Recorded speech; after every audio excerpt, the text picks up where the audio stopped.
3 individuals have been arrested by the police in Port St. Catherine in relation to a car that was taken.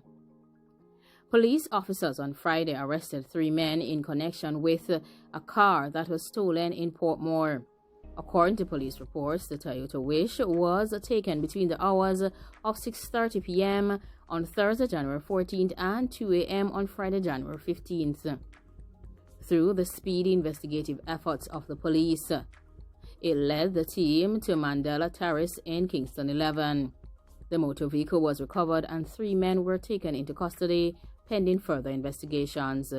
The police also reported that supplementary investigations led to another property on Mandela Terrace, where one Smith & Wesson dangerous tool containing a .38 accessory was found wrapped in a merino beneath a sheet of zinc, and one Taurus Millennium .40 dangerous tool with accessories containing 2 9mm accessories was found beneath a piece of board.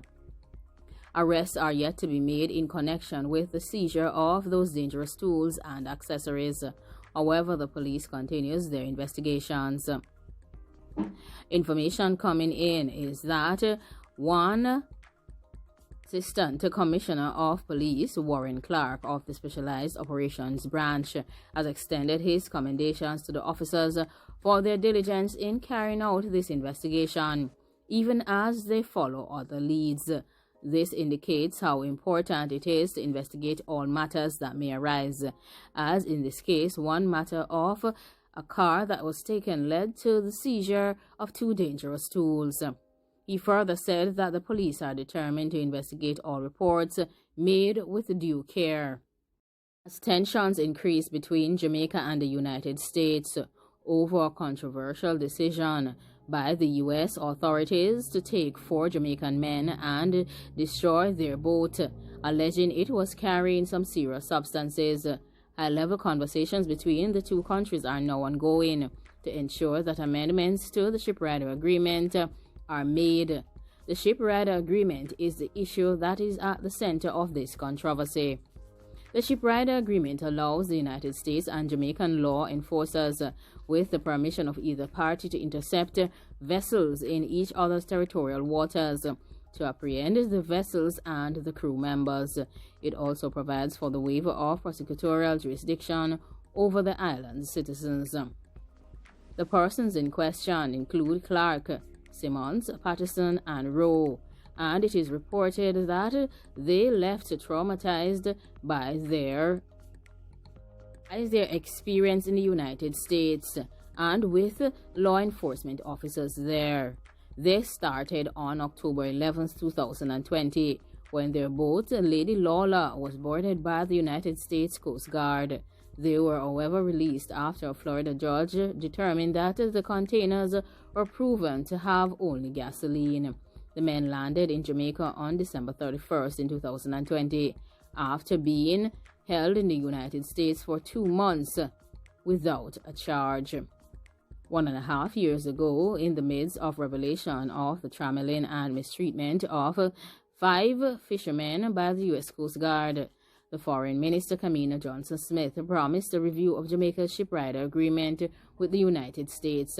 She provided an update to the Senate on the ongoing discussions, which led to sharp and caustic statements coming from the opposition, which went on to accuse the government of selling out Jamaicans.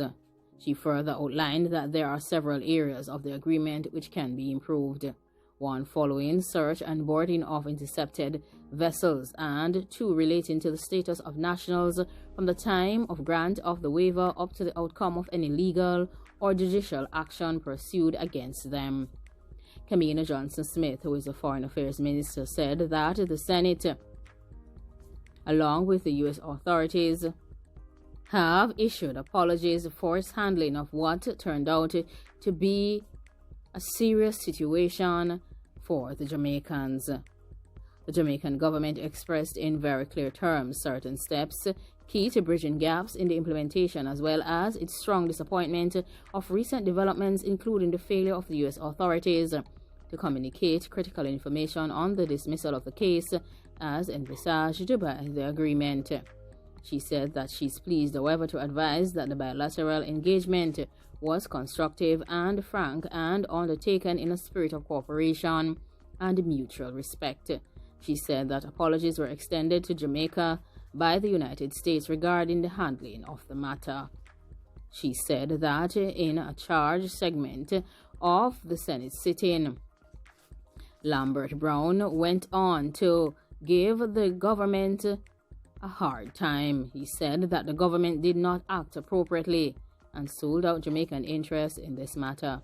In response, the state minister in the Ministry of Foreign Affairs and Foreign Trade, Leslie Campbell, accused Brown of breaching Senate rules and demanded that Brown withdraw the comments. To add to that response, Johnson Smith made it clear that it was the then People's National Party's administration, whose term ended in 2016, that inserted provisions for the U.S. to take over prosecutorial jurisdiction in matters involving Jamaicans on the high seas.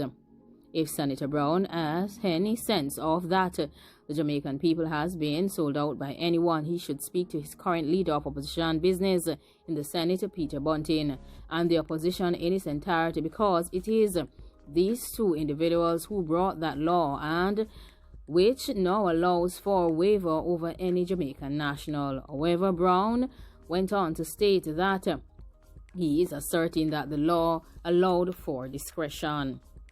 You exercised the discretion. You transmitted the information. It is your government who have sold the people out. This is what Brown insisted as he hit back at Johnson Smith. For his part, Bunting expressed concern that the Jamaican fishermen were left languishing in the U.S. close to 2 weeks after their case was dismissed. He contended that, had it not been for media reports, the men would perhaps still be in U.S.